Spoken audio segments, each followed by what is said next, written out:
Here's a short story of things that happened sort of behind the scenes. So this would have been about a year and a half ago when Evan Mitchell was giving the orchestra in a rehearsal. He was giving the orchestra details of the upcoming season. And he said, yeah, we're going to be doing all 9 Beethoven symphonies in order.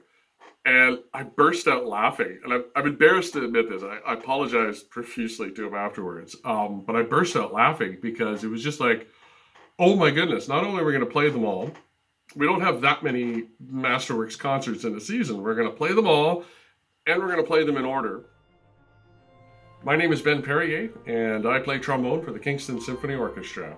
I am originally from Thunder Bay, Ontario, but I live in Belleville, Ontario with my lovely wife and my 2 crazy kids. I started on violin and piano when I was in grade 3. My high school music teacher played a few different instruments for me, and he played the trombone for me, and it was like, oh, that kind of suited me. Got big long arms, you kind of need that, and I've got a lot of air, obviously. I enjoy the trombone because it has a magnificent sound. It is often said that it closely resembles the human voice, but it has so many different colors, so it can be really loud and really strong, but it also can be very, very sweet. I had a friend once say to me, this is during university, and he said, you know, Ben, you tend to bumble your way through life, but you do pretty well, so don't change anything. I left Thunder Bay. I went to Western University for my undergrad. That was in 1994 to 1998. I wound up going to Chicago for 3 years and studying with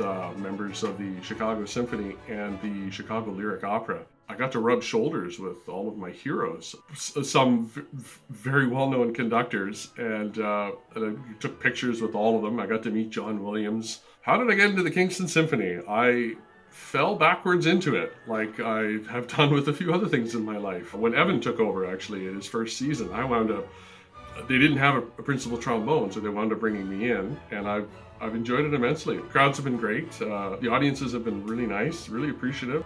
My favorite moments with the Kingston Symphony, I've got a few.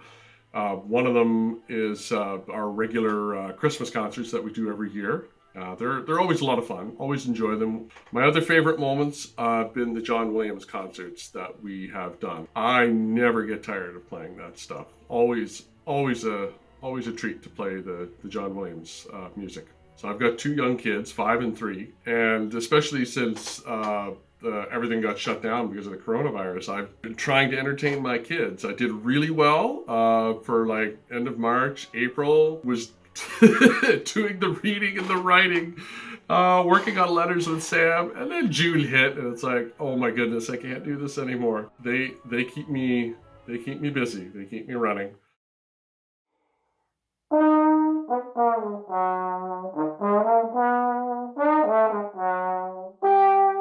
Seeing musicians play great music live is just so amazing. I have so many memories of when I lived in Chicago, seeing the Chicago Symphony. I went every week. You'd go running to see them afterwards and be like, oh, that was amazing, and they'd be like, yeah, okay, because it's just like they've done it for so long. And I think it's important for everybody. I think it's important for everybody to have access to that. Having that appreciation, not just classical music or orchestral music, but for all music. Having a bit of knowledge about music, having a bit of appreciation for live music, I think helps your appreciation and understanding of all different kinds of music. To our patrons of the orchestra, I'm looking forward to finishing the Beethoven cycle, and I'm looking forward to playing live music because I really do miss it. It's not the same sitting in your basement, playing to a cell phone. I miss all of our great fans, and I'm looking forward to finishing the Beethoven cycle and playing more wonderful music for all of you.